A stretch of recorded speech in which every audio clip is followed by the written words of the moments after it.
Hello friends, welcome back again on GRD classes. I'm your teacher Vishali Kaur.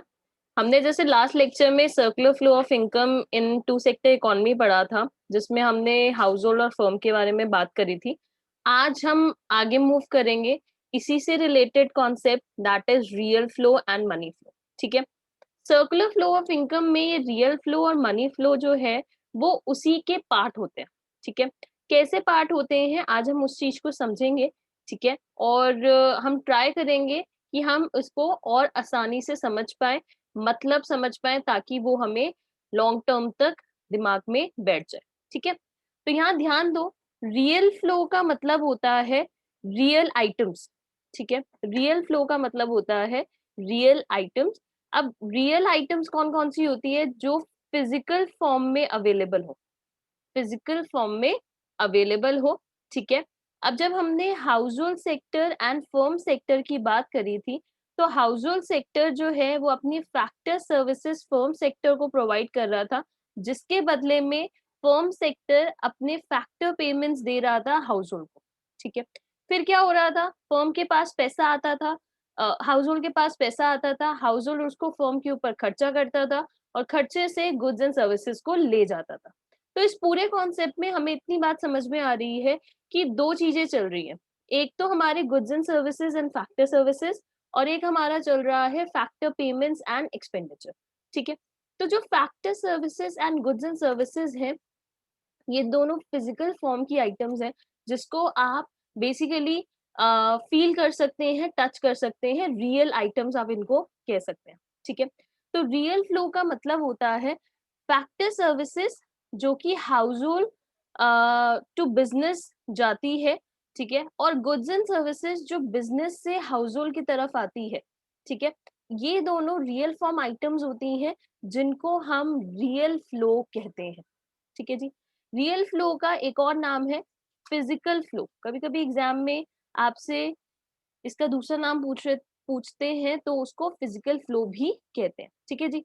तो आपको ये diagram याद रखना है। हाउस होल्ड से फैक्टर सर्विसेज जो आपके कौन कौन से होते हैं? Land, labour, capital and entrepreneurship. ठीक है जी, जिसको मैंने ऑनर कहा था। ठीक है। और गुड्स एंड सर्विसेज जो भी फर्म प्रोड्यूस करेगा, चाहे वो पेन प्रोड्यूस कर रहा हो, चाहे वो डॉक्टर हो अपनी सर्विसेज प्रोवाइड कर रहा हो, कुछ भी हो, वो सब यहाँ पे कंसीडर होगा, वो रियल फॉर्म की आइटम्स होंगी। ठीक है जी। अब आता है हमारा मनी फ्लो। मनी फ्लो क्या होता है? सिंस नाम से पता लग रहा है money, that is amount, money. ठीक है। तो यहाँ पे आपकी मनी की ट्रांजैक्शंस को नोट करा जाएगा। मनी की ट्रांजैक्शंस को यहाँ पे हम कंसीडर करने वाले हैं। ठीक है जी। तो यहाँ पे देखो, हाउस होल्ड सेक्टर और फर्म सेक्टर के बीच में जो भी मनी से रिलेटेड ट्रांजैक्शंस नोट करी जाती हैं, वो यहाँ पे रिकॉर्ड करते हैं। ठीक है। अब यहाँ पे देखो, हाउस होल्ड को मिलती है फैक्टर पेमेंट जब वो फैक्टर सर्विसेज प्रोवाइड करता है, और जब goods and services house hold को मिलती है, तो उसके बदले में हाउस होल्ड करता है एक्सपेंडिचर। ठीक है। तो ये दोनों ही मनी फॉर्म की आइटम्स हैं, मनी ट्रांजैक्शंस हैं, जिनको हम मनी फ्लो में कंसीडर करते हैं। ठीक है। तो मनी फ्लो आपकी फैक्टर पेमेंट्स जो कि फर्म टू हाउस होल्ड जाती है, और आपके कंजम्पशन एक्सपेंडिचर जो हाउस होल्ड टू फर्म जाती है, उन सबको यहाँ पे नोट किया जाता है। ठीक है। तो real flow and money flow जो है वो सर्कुलर फ्लो के फर्दर एक्सटेंशन होते हैं। ठीक है। ओके। अब जो हम यहाँ पे आइटम बार बार यूज कर रहे हैं, फ्लो। ठीक है। ये क्या होता है? ठीक है। फ्लो एंड स्टॉक एक नया कॉन्सेप्ट है। फ्लो एंड स्टॉक क्या होता है? ठीक है, इसको हम डिस्कस करते हैं।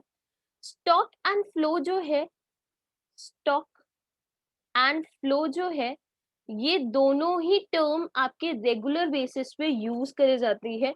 रेगुलर इंग्लिश में आप इन दोनों ही टर्म्स को यूज करते हैं। कैसे टर्म यूज करते हैं? फॉर एग्जाम्पल, एक टैंकर है। ठीक है। टैंकर अगर आपकी वाटर से फुल अप है, ठीक है, ये टैंक है, यहाँ पे पूरा वाटर है, ऑल अराउंड वाटर। ठीक है। तो इसको हम क्या कहेंगे? वाटर टैंक में स्टोर हो गया, यही कहेंगे कि वाटर टैंक में स्टोर हो गया है। तो इसको हम कहेंगे वाटर स्टॉक फॉर्म में है। ठीक है, स्टोर फॉर्म में या स्टॉक फॉर्म में अवेलेबल है, ठीक है। बट अगर मैंने कहा कि यहाँ पे मैंने एक टैप लगा दिया है जहां से वाटर इस टैंक में जा रहा है, ठीक है, तो यहाँ पे ध्यान दो, वाटर यहाँ पे क्या कर रहा है, वाटर यहाँ पे फ्लो कर रहा है, ठीक है, वाटर टैप से फ्लो कर रहा है, कहाँ पे, टैंक में, ठीक है। तो यहाँ पे आप क्या समझ पाए हैं कि फ्लो का मतलब होता है जो कि over a period of time या जो बहता रहे वो फॉर्म होती है, और स्टॉक जो at a particular point of time पे मेजर किया जाता है, दैट इज स्टॉक, ठीक है। तो आप यहाँ पे देखेंगे स्टॉक वेरिएबल का मतलब होता है जो एक पर्टिकुलर पॉइंट ऑफ टाइम पे आइटम को मेजर किया जाता है, उसको हम स्टॉक कहते हैं।